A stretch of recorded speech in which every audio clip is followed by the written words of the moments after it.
Welcome to another episode of The Security Table. My name's Chris Romeo. I'm joined by Tanya Ward, Matt Coles, and Izar Tarandosh.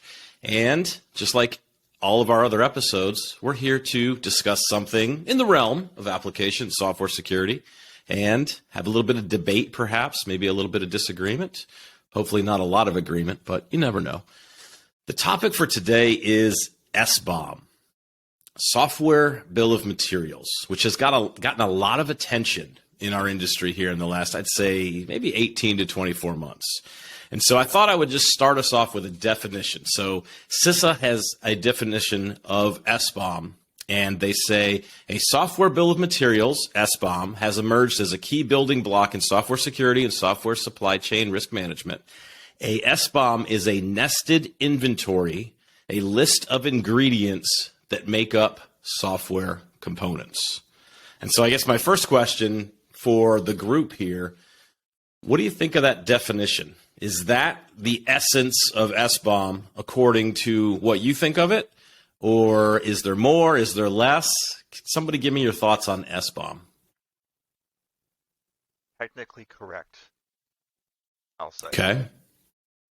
Okay, why is it technically correct? Well, so I think it's technically correct because that's what an SBOM is, right? An SBOM, its definition is the expression of a collection of things, and specifically the collection of the things that go into something in its makeup and its composition.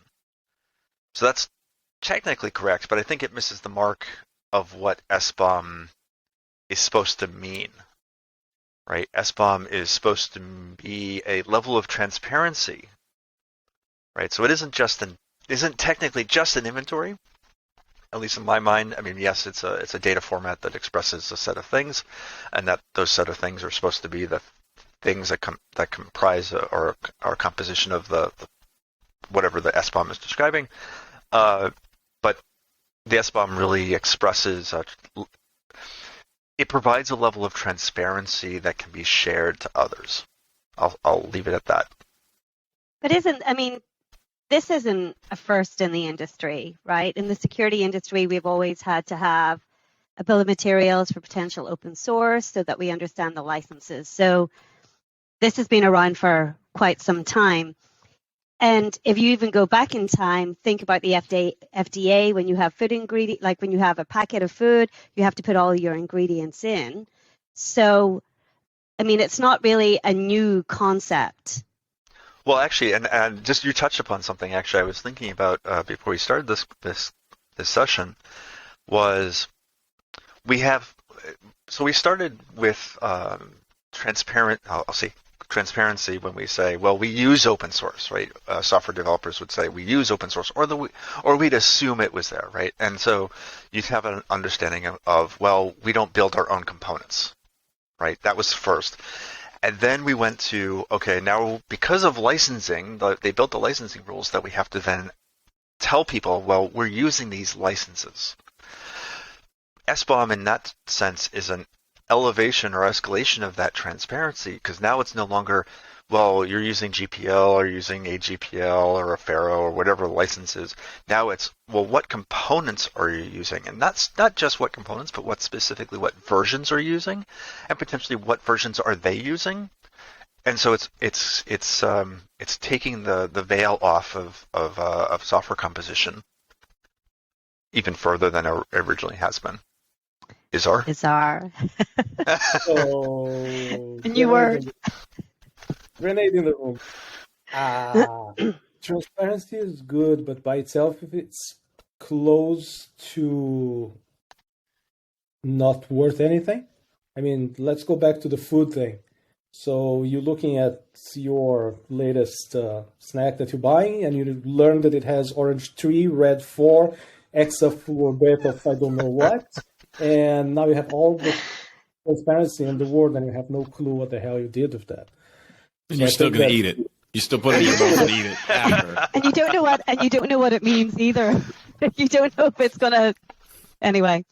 Yep. My point is that while it's funny that we started talking about SBOM as if it was one thing, I think that myself, and I don't consider myself very well informed on the subject, but I think that there's about, 4 standards running around for It's a lot. SBOMs? Yeah. Three standards. Yeah. SPDX, Cyclone X, and believe you me, I won't remember the other two. Cyclone DX. Not that they are less important, it's just that I am ignorant of it at this point. But my point is that by itself, I don't think that SBOM is giving us much. The processes that are being built around SBOM, those, I think, are giving a lot. And I think that Matt and I have some experience on that. Once upon a time, we were called to build this code signing system. And we ended up figuring out that things without a manifest were not worth much, and manifests not being signed were not worth much. And in that very small view that we had at the time of looking at this small problem of provenance and making sure that things are what they say they are, I think that we learned a lot. And again,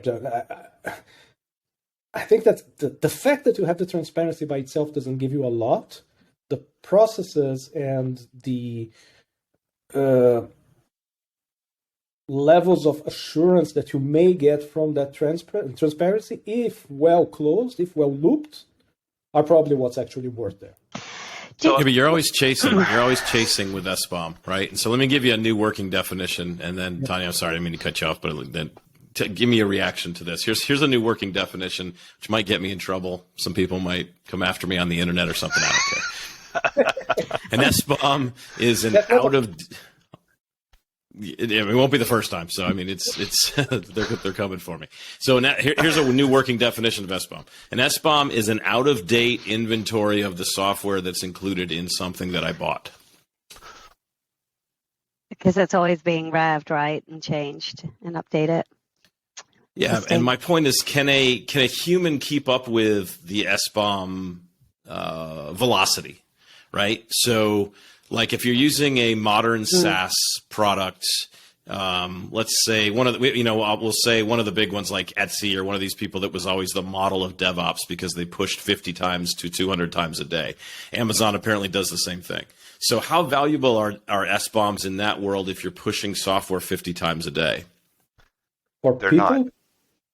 I mean, But at some point you ask, can a human keep up with that? I wouldn't expect a human to keep up with anything. But I think your point, Chris, is that if you're constantly refreshing the SBOM and always updating it, then why do you really need to track it? Is that your point? Yeah, that's my hypothesis. Like, Right. why do we have to track it or what does it really add that much value if it's always changing? I will kind of put a spin on that. What's the point of SBOM if you don't have good vulnerability practices or disclosure practices, right? Because that goes back down to the benefit of SBOMs, right? So SBOMs, we have a component, we have a set of vulnerabilities. Now, vendors have these components. They should be following, per, the ISO standards 30111 and 29147. These best practices around vulnerability disclosure. If they're not doing that, I would question what's the value, because you don't really know if they're vulnerable or not. I want to say something here because this is so we've had SBOM is not new. I mean, yes, SBOM is new. The concept of, and I've said this a number of times in the past. This is the concept of having a component inventory, right, is not new. You can't manage what you don't know. Yes. Right. And so, did we skip a step? Right. What's the value of SBOM and relating to vulnerability management?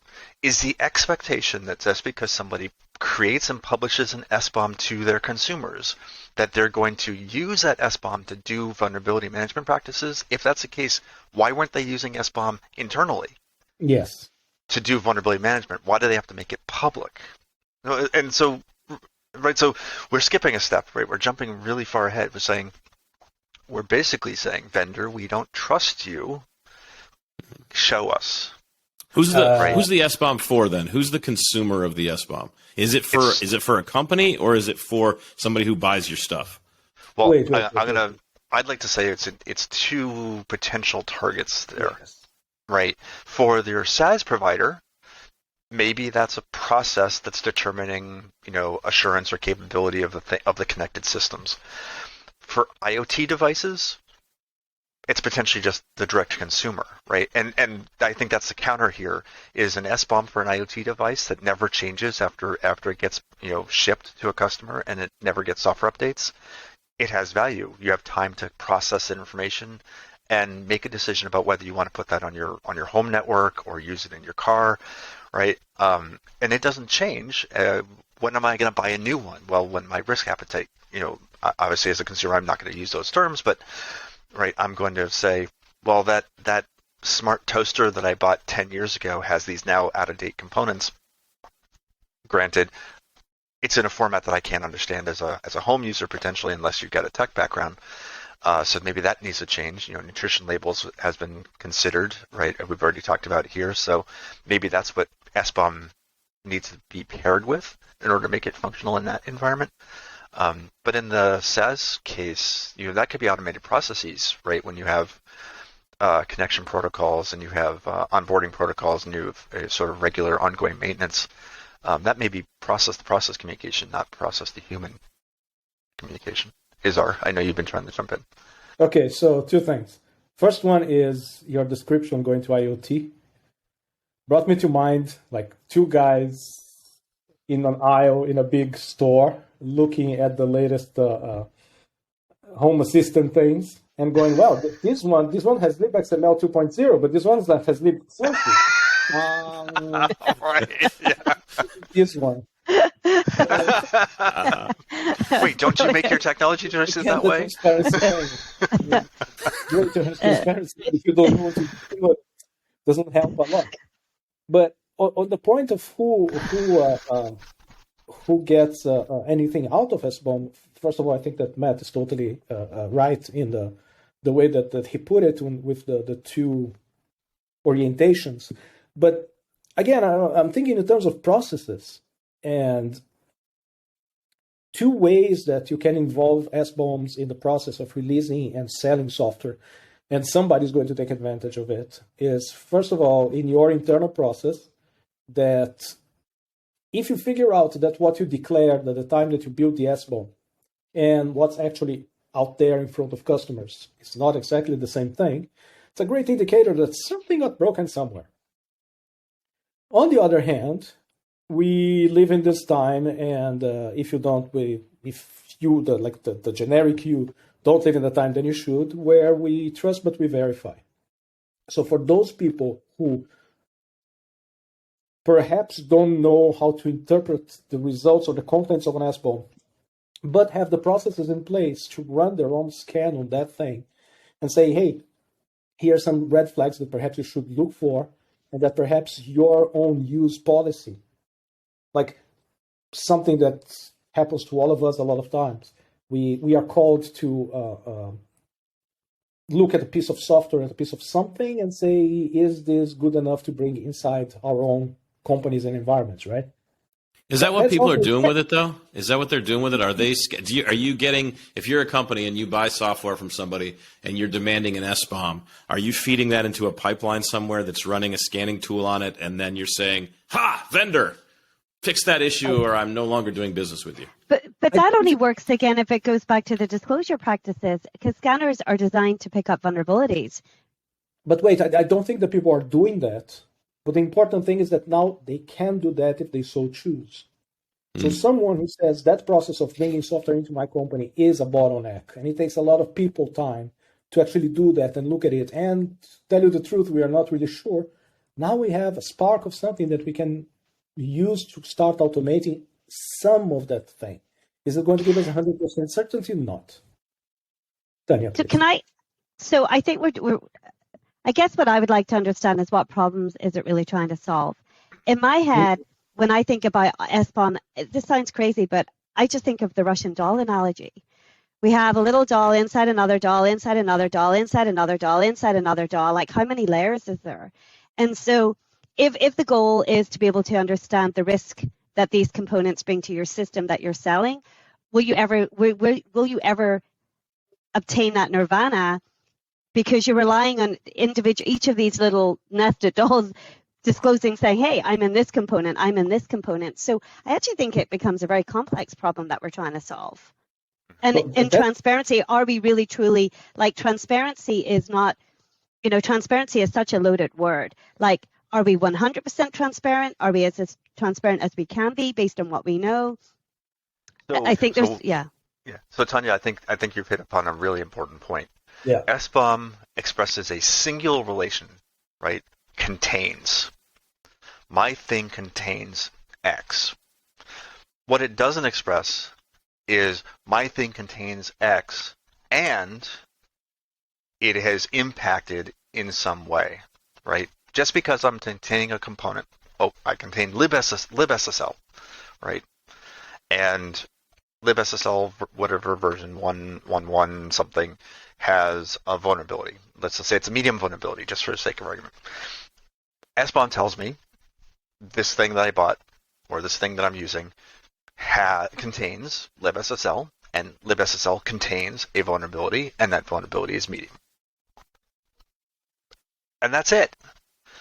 It doesn't tell me how that vulnerability impacts the software that I'm using.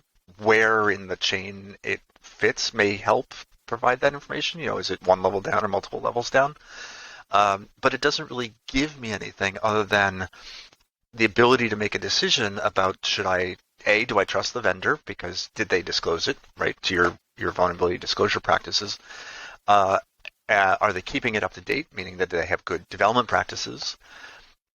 Or do I take the risk because they haven't expressed to me how that vulnerability affects me?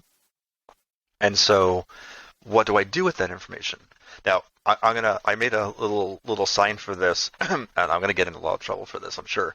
But my threat model is better than your SBOM. That is, I mean, I don't think any of us are going to argue against that. But Matt, on your point, I was thinking of one more facet of that too. One of the things that the SBOM is missing is we don't know if the code, the library that's listed in the SBOM, that code might not even be used. That's I think is the biggest unknown thing in open source right now, is how much of that software that we're claiming that there's a vulnerability in is even being called within. And so much of that is dead code that doesn't ever get called in your path, and it's not even accessible. Yeah. Contains does not mean accessible, right? That's where when you have SBOM and you start thinking where the industry is going with VEX, the vulnerability exploitability exchange system, is then you look at these components and say, how does this impact my system? Do I use it? And so you start building up this more intelligent way of looking at how you can consume your products, these components that are in your products. But it still, in my mind, goes back to, you can still have a library. That library could consume another third-party component that they're not disclosing. And so you could think that you've fixed an issue, and then you just go back and realize that when that vendor actually discloses the vulnerability, then that component can still be vulnerable. So I think, again, it goes back to, I'm going to keep knocking on the door. It's about vulnerability management and just good vulnerability disclosure practices. We'll never hit transparency unless everyone who builds components that goes into things are being transparent with their disclosure practices and the vulnerabilities they're fixing. VEX is not a panacea either, right? Because it doesn't. Vulnerability exposure is contextual. Yeah. So it's a change. It's not static. Just real quick, for those that don't know what VEX is, just you mentioned it's vulnerability exploitability exchange. Is this a system somewhere that I can go and query it as a public user, or what? Tell us a little bit more about VEX for those. I don't know what it is, so tell us just for others that might not know as well. I mean, the system is like SBOM itself of these components.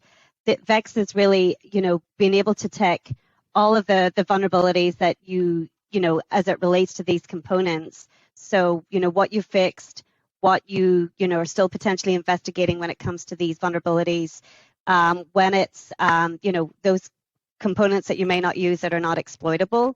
And so there's different things out there, but Oasis CSAF are doing a really good job in building machine readable advisories that have a VEX profile that can allow you to do that. So you take the SBOM, you check it against MVD, find all the vulnerabilities, and then VEX is another layer that goes on top with the intent of being able to really understand the residual risk. But Matt, your point is good. You're absolutely, it's dynamic. Vulnerabilities are constantly dynamic. If you look at MVD and how many vulnerabilities are disclosed, time over, it's on an increase. Well, and how you use it, right? So if in VEX you would describe say libSSL again, right? How libSSL is used gives you context that describes how, or helps inform how a particular vulnerability is going to be used and how it's going to be manifested and how it could be leveraged by someone. And so this is and so VEX is useful. Don't get me wrong. The same way that SBOM has a use, but it can't be taken out of context. So a question. Chris took what Matt put down and took it to the point of, is the code being used? But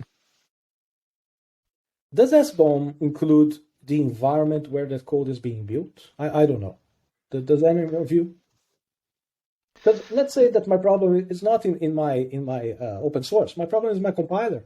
My compiler is the problem. It has this horrible habit of putting bad code inside whatever I compile. And there have been those in the past.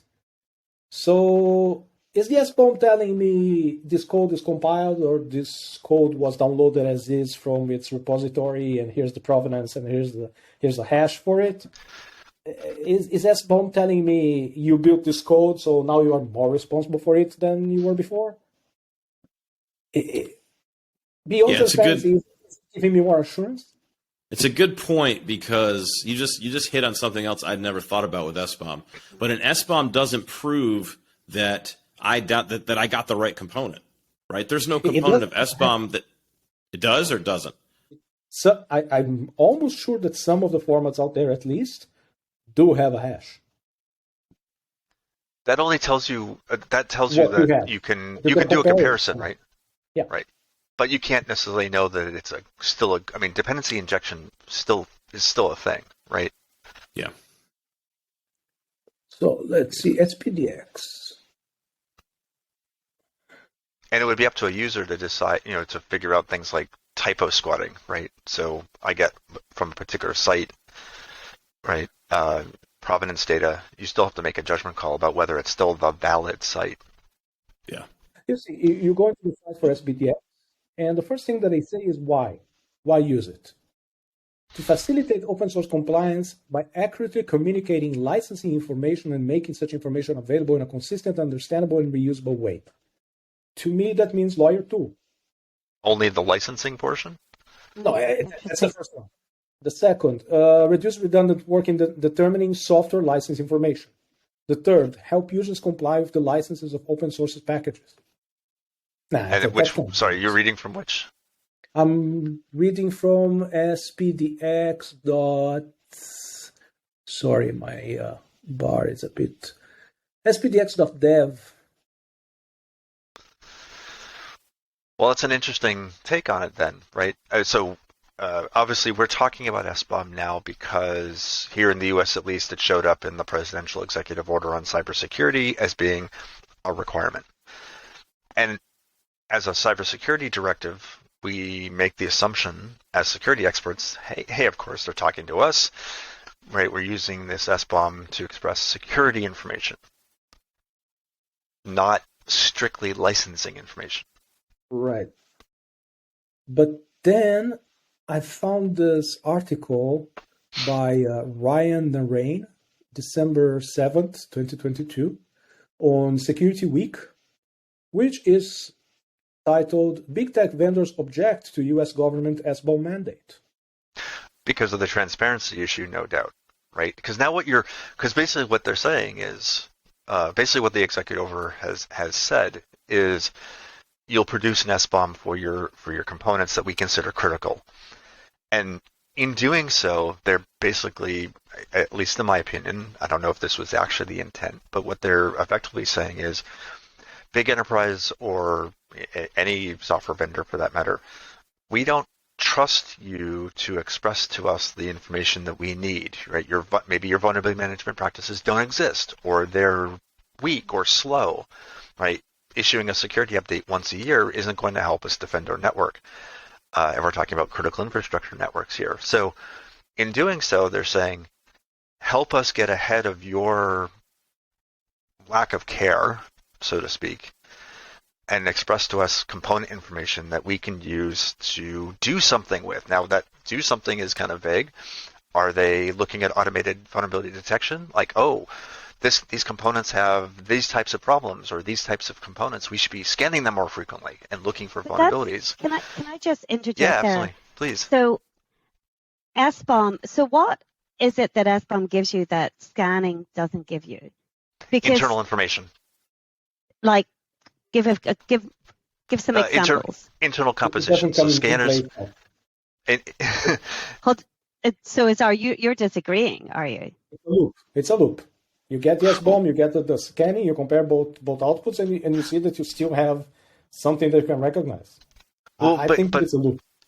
But keep in mind, I don't disagree with the process. I guess what I'm saying is, in an SBOM,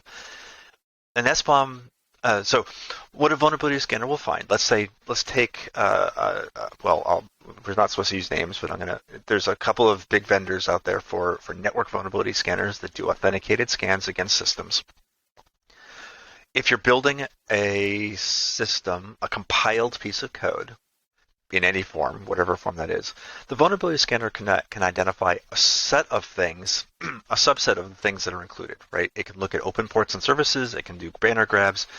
It can potentially figure out through DLLs what you're using if it has that capability. But what it isn't able to do is the next level down, right? It can't do the makeup of a thing because that thing has been compiled into a binary piece of code. And hides that information. So an SBOM provides a level of transparency about what does that thing I'm looking at that I'm scanning, what does it actually contain, or what does the vendor say it contains? Because we aren't necessarily saying that there's a way to verify or prove that SBOM is accurate and complete, right? So the vendor expresses what they tell. They express some information that says this thing that I'm working on contains these set of components. And I can then, as a consumer, use that information to match it to NVD, right? To look for vulnerabilities. My scanner isn't going to find all of those components. But okay, but why? But could a scanner? Could it eventually find all of those components? Because I'm trying to figure out again what's the output of both of these systems. And are they the same? Yeah. Is it to find vulnerabilities and be able to we're looking at it from there's two different use cases, and we're muddling two use cases together here. There's the use case of I am a vendor, I build a product, and I need to have a way to check my open source. I generate an SBOM, and I use that to somehow do some tracking, checking of my SBOM, of my open source inside the company. The second use case is I'm a consumer, which is what the executive order is pushing. The reason the executive order was written how it is saying, hey, I'm a consumer of software and I want you to send me this SBOM so I have some visibility because I can't go inside the walls of your company and look into your build systems and look in your source code control systems. You're not going to give me that access. The SBOM, to Matt's point, Matt said this, the transparency is the word of the day from Matt's kind of definition. But I get now kind of what you're saying. It's the external party that wants to be able to look inside the organization that they're never going to have access to look at the source code. The SBOM gives them a view. And so, Tanya, I get what you're saying on the internal. I get and I agree with you on the internal use case. Like this is about vulnerability management. SBOM is about improving your approach to mitigating vulnerabilities in the things that you build.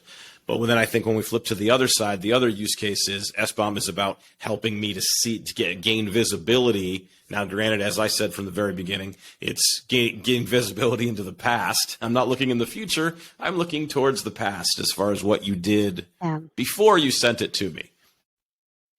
Okay, again, if we look at the food and the pharmacy example, it's attestation and it's assurance.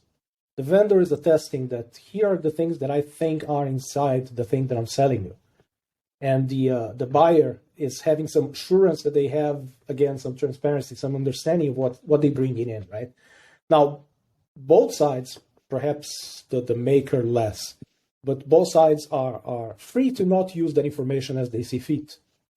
But that information exists somewhere that everybody agrees has a certain degree of being official, that it could be used for attestation or assurance, right? Now, what these guys, all these vendors are basically saying in their letter to the government is that, where is it?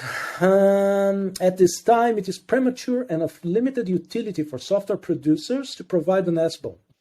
We ask that OMB, that's the government agency, I believe, discourage agencies from requiring artifacts until there is a greater understanding of how they ought to be provided and until agencies are ready to consume artifacts that they request.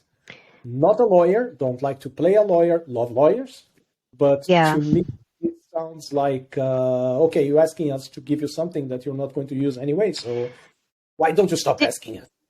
So do you think when it was asked, I mean, we all know that to be able to produce an SBOM, it's a lot of work, right? To be able to automate that pipeline is there's a lot of work involved. And so when the mandate came out, do you think that they thought it would be potentially, and when I say they, like the recommendations by the government, they thought it would be very easy to press that button? And do you think there's enough guidance out there to help vendors? I mean, what do we actually put in the SBOM? Do we put IP? I don't think we want to put our own, I mean, we have to protect our own IP for our own company. So, I'm interested in your thoughts. I'm going to disagree with you that it is so hard to create an SBOM, right? There is stuff like OWASP dependency track, that's an amazing system that does it. What I think happened, and again, I'm saying this as an observer. I'm not involved into SBOM efforts. I don't work with SBOMs day after day, but it became a bit of a shiny thing. Everybody that I hear, every time that I hear SBOM, to me it sounds like jazz hands. SBOM. We're going to solve all the problems with SBOM. So I sit on I know some of you do as well. I sit on a major conference committee's program selection process, and last year was the year of SBOM. Like every other submission was like, SBOM will save the world, SBOM into the future. Like everything was SBOM, SBOM, SBOM. This year it was all about supply chain, but last year it was definitely it was a lot of SBOM. Supply chain and SBOM go hand in hand, right? Because SBOM is going to save us on the supply chain. There's a lot of people with a lot of good ideas out there, and very practical ideas, I must say, which is a rarity sometimes in some subjects. But the point is, are we seeing that impact? Now, to be totally transparent with everybody, I thought that we were. I thought that SBOMs, okay, first of all, I think that the idea of SBOMs is a good idea. I think that we need them. I think that we have to have that transparency. I thought that SBOMs took us to a better place. And that's why I was probably so surprised when we decided this was going to be a topic of conversation here, because I was like, wait, everybody agrees that there's something good out of SBOMs, right? But then I found this thing and I said, well, apparently not everybody. But I do like the idea. I do like the fact that it gives me something to go and compare reality against. Like, hey, here's the list of the things that you said that I could expect to be here. But if I go and look, it's not actually so. But then I started asking myself, if the point of contention here is IP, it seems to be concerning itself mostly with licenses. It seems to be concerning itself mostly with open source. It seems to be concerned itself through VEX with CVEs and things that we know are bad, and we are trying to tell people how bad they are. The exposure here. I think it's a good opportunity as well for us to kind of look at the kitchen. It's like, is this a messy kitchen? How many versions of OpenSSL do we actually embed in our product? Do we need to embed all those versions? How many could be potentially end of life? So I think there's, it's like if you're going to, serve a nice dish to your customer, you want to make sure your kitchen's clean, so. Yeah, that's a good way of thinking about it. And I would say one other thing, just to kind of close a thought on the executive order, is that I've never seen security innovation kind of pushed from a government document or standard. I've never seen the government take us to some type of security, grand place where we feel like that's where all the goodness is coming from. And so I don't love the fact that, and I get what these tech vendors are saying as far as like, hey, you're pushing this thing that you don't even really understand, and you don't even aren't really going to use. But yet, coming back to Tanya's point, I'm with Tanya on this. It is to roll SBOM out in an enterprise to roll SBOM out for one project is easy. To roll it out for an enterprise is, I'm not an army, but I need 5 people probably to figure it out. And it's probably going to take them 2 years to roll it out across a large enterprise. And Chris, I think it's also fair. based on the complexity of what you're building. If it's a simple application, maybe, to your point, maybe not so much. And it depends on how many components you consume as well, right? So and that's what I want to touch upon. SBOM is a forcing function, right? It forces somebody to think about component management in a way that we've been screaming about for decades, and only now people are taking a strong action on it. What forces it though? Like, doesn't the person, the people that are building the product have to already have a good attitude about simplifying their product or whatever? Like, there's nothing, SBOM doesn't force me. I can have a crappy SBOM, right? There's nothing that prevents me from having a crappy SBOM with 12 versions of OpenSSL. Well, you're making a judgment call on good or bad, right, versus complete or not, right? Yeah. So I want to sort of table the judgment call there for a moment. In mandating that companies have SBOMs, they're forcing companies to have good component management practices, which has always been a secure engineering practice that companies should always have been doing, but nobody does really well unless you take the time to do it, right? I imagine there are companies like Raytheon or Lockheed or other government contractors who know everything that go into the systems that they're building because they have security assurance practices and system management practices and do proper systems engineering. But they're not building, latest greatest SaaS services that get released on, 800 commits a day kind of thing, right? And so the tooling is a help. Producing an SBOM over an enterprise is sort of like manufacturing, right? You have to set up one, and then you can cookie cutter that into additional lines. That initial setup is hard. I 100% agree, but it's hard because if those practices are lacking, you have a code base that has stuff in it that you don't know about, and you haven't been keeping track, right? And that's I think the challenge here. Ultimately, it's for me, it's a forcing function. It's the government saying we need this level of information, even though they don't, or maybe they don't. But they're forcing a practice into an environment, and as a result, there's a scramble now. How do we address this challenge? I want to come back around and challenge you again on this idea of you stated that this is going to make component management better. Those weren't exactly the words you said, but it was like you said. I don't think I said that. You said that it was going to. I don't remember what the exact words were, but you said something. Good component practice, yeah. Good component practices, and my point is, SBOM doesn't force that. No, that is the I relationship. did not say that. Okay, so I don't remember what exactly you said, but I think it goes back. Can I jump in? So I like good component practices because it forces you to look at what you're consuming. And again, it's what kind of practices are they instituting? Are they following good vulnerability disclosure practices? Are they being ethical in how they're building these components? Like, I think it just opens the door for more conversations about how you're consuming things in the supply chain. And I remember giving a talk, I think it must have been several years, on something similar about Titanic. If you think about Titanic when the boat went down, it was just one nail, like it was a series of nail bolts that were actually purchased to be able to hold the hull together. And the quality of that bolt was found to be very high in sulfur and prone to fracturing in temperatures in icy waters. So I think it's good that we look at suppliers' practices, because ultimately we're only as strong as our weakest link. I understand, and that's Yeah, I think that's what I was. Sorry, go ahead. Sorry, I just want to I want to close out on what Chris was saying. I think what I said was there are companies out there that have good component management practices. They keep track of what they're including, of what they're building in, and they have a history of doing so. That really helps them with what they're producing, and that SBOM is going to drive those behaviors. I'm not saying it's going to make somebody have good component practices, and obviously they have to catch up if they don't already have them.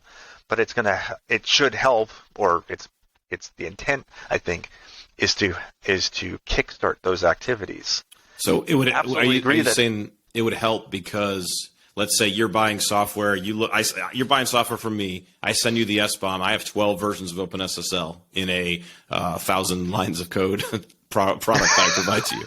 12 versions of OpenSSL. So is it you giving pressure as my customer pressuring me that you think is going to make that where SBOM would enable better component practices? Is that the driver? No. What you just described was you as a vendor had to produce that SBOM, and you had to produce an SBOM that you weren't outright lying to me as the consumer.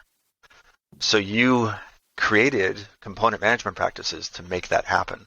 Mm-hmm. You've improved. Now, that wasn't the intent. The intent was the transparency, or the original intent, I think, was transparency. You as a vendor tell me what you're using because I don't trust you to tell me what you're using previously. But now, in order to produce that, you have to build systems and practices and processes to actually produce the document, which means you have to have a handle on your components. Now, I was looking back through some old SafeCode publications, and I can't find it because I think they pulled the latest version, or the oldest version. But a component inventory has always been, or has been, a long-standing secure development practice for a number of companies. Maybe not everyone, certainly not everyone, but these are not new to keep track of what you embed.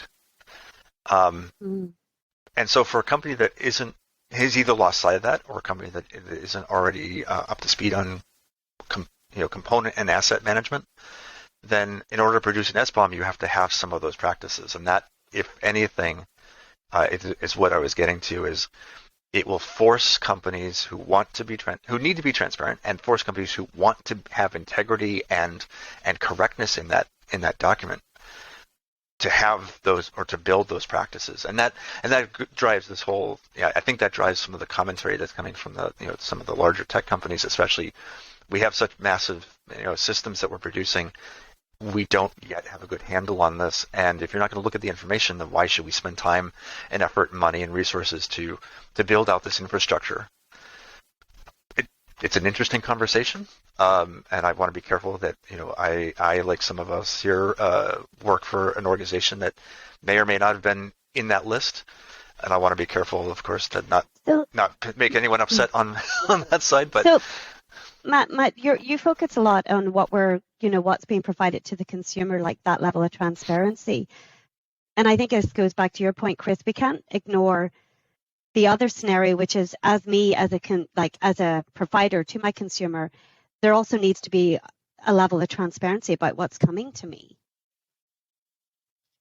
Well, you know what I mean? It's a chain. It's a chain of transparency. I can't be transparent with you, Matt, unless Izar's being transparent with me. So there's a level of trust. There's a trust chain that exists. Exactly. There isn't, because there's nobody enforcing signatures and all that good stuff. There is a chain of we would like to trust you going on. But I wanted to draw back to the point that both Tanya and Matthew keep using words like practice, right? And basically what I think you both are pointing at is that this thing doesn't live in a vacuum. It lives in a process. And if you don't continuously improve that process, then you're not getting the most that you can get from this SBOM thing, as you're not getting from any other thing, basically, in AppSec or in what we do.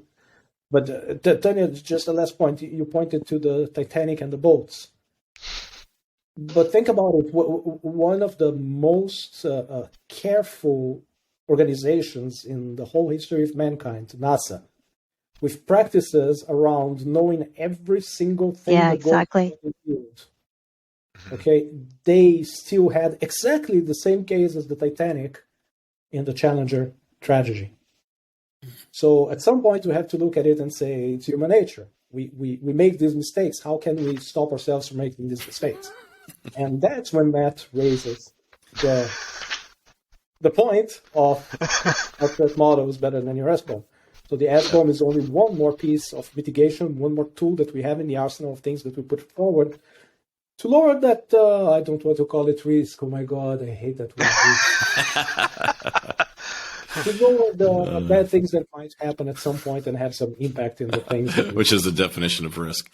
Okay, we're just about out of time, but I'm going to stir the pot here because I can't resist. I can't resist stirring the pot one more time. Is an SBOM a compliance play? Is an SBOM a compliance thing? Is it a security thing or is it a compliance thing? Is somebody on compliance right now saying stop everything, you don't have an SBOM, create one right now? I don't think so. It's probably I think the executive order did. What? I think the executive order did. Yeah, but does it have a date? Like it already said, I'm not going to buy anything from you if you don't have an SBOM by X date? I don't know. I didn't read it. I don't know if I've seen that yet, but I mean, unless it has that date and unless it has the mechanism in place to figure that out, which these people who are complaining about it apparently are saying there aren't, then it can't be a compliance thing. I would say that it's a nice thing for security, but again, it's a nice thing. I mean, but this goes back to your point about safe code. I mean, we've been talking about component inventories for a long time and third-party component vulnerabilities. I think it's always been there. It's always been a security concern. I think compliance is just now, and you can argue about what compliance is, but if we were to use that word in this context, I think it's putting a mandate that this is something. It goes back like you're only as secure as your weakest link. And if you're, unless you have that peripheral in terms of what they're doing, when I mean the components that you're consuming, it's very hard to get that. It's really, I think, hard to understand the overall security posture of what you're building. So I think that what you're pointing out is that, as always, we are looking for assurance. Like, give me something that can elevate the trust that I have in these things that I'm building and these things that I'm using to build things. But I think it's a security problem as well. Yeah. No. I mean assurance as part of the security. Okay, lifecycle. got it. Yeah. Sorry.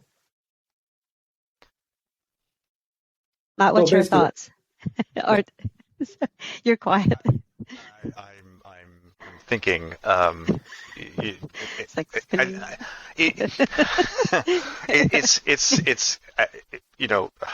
yeah. As I think as I've sort of alluded to, an SBOM as a component inventory, and the fact that you have to have material that you can use to create that document or that inventory. I've been saying document, but it's really not a piece of paper, right? It's a data structure that lives in memory somewhere. In order to produce that, and in order to produce that, you have to have data that you can use to produce that. You have to have information about the components that you use, and being able to express that, right? So you have to have some component practices in order to make it complete and accurate. You have to have a good process around that, around how you embed components and how you bring them into a software system, and how you manage those components. And so what sort of SBOM is the forward-facing, like the front door of a house. And I'm going to use a horribly bad maybe a better example here is the SBOM is the. Oh, we lost an Azar. The SBOM is the dish that you get at a restaurant, and the instruction or the information that comes with it, the nutrition facts that comes with it. In order to produce that, though, there was a lot of stuff that happened in the back end to produce that. And if SBOM becomes a driving function for those activities and those processes, then SBOM has a security value.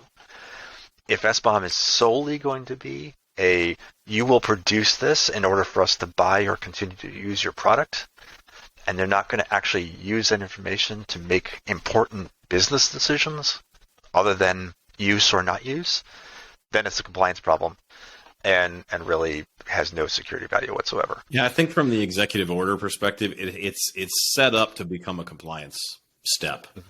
Like, I kind of grew up in security in the world of common criteria of going through this evaluation process and then getting a certificate, and then that allowed you to sell to global governments around the world. And yeah, we did improve security in pockets using those type of processes, but at the end of the day, we weren't doing it to improve security. We were doing it so that we had a license to sell to the federal governments of the world. Which, when you work for a big company, that's a lot of nations and a lot of people that take that thing seriously. But at the end of the day, I was pushing compliance paperwork across the board. And so I think when I look at SBOM, I think it does have it has a lot of potential upside, but it also could be just another compliance rubber stamp of, do you have your XML file attached to your purchase request or whatever? Yep. And I'll also add that we're making an assumption about the systems that that are being discussed in this are primarily software-based systems. I have another sign. HBOM should be a thing, is what the sign says. HBOM is a thing. I actually looked it up. CycloneDX has a format for just expressing hardware information. And so when we're talking about mixed systems, having an inventory of all of the components that go into a system, whether software or hardware, can drive those practices. Well, it can drive those practices and allow people to make informed decisions. And ultimately, maybe that's the ultimate goal, is allow people to make informed decisions. But I agree with Chris. There's a danger here that this is going to become a legal thing and not a security thing. Yeah, I think that's a good place to end our conversation today. I do want to put one caveat in here. We have a lot of friends that are really working to push SBOM forward. I'm not trying to take away from anything that they're doing. Thank you for, I think of like Steve Springett and everything he's done with CycloneDX and supply chain and stuff within the OWASP world. My intention is not to take away from anything that those folks have done. My thought in this conversation is really just, let's really truly understand what's the value proposition here. Like, what if we're going to do all of this stuff? Is it really worth the effort? But to those that are working on this, keep going. Like I do, at the end of the day, if push comes to shove, I do think this is the right thing to do. I think it does add value. Some of the things I was bringing up were just, let's push the edges and see if we can defend the value that this is generating. So, folks, thanks for listening to another episode of the Security Table, and turn in soon for another very interesting AppSec or software security conversation.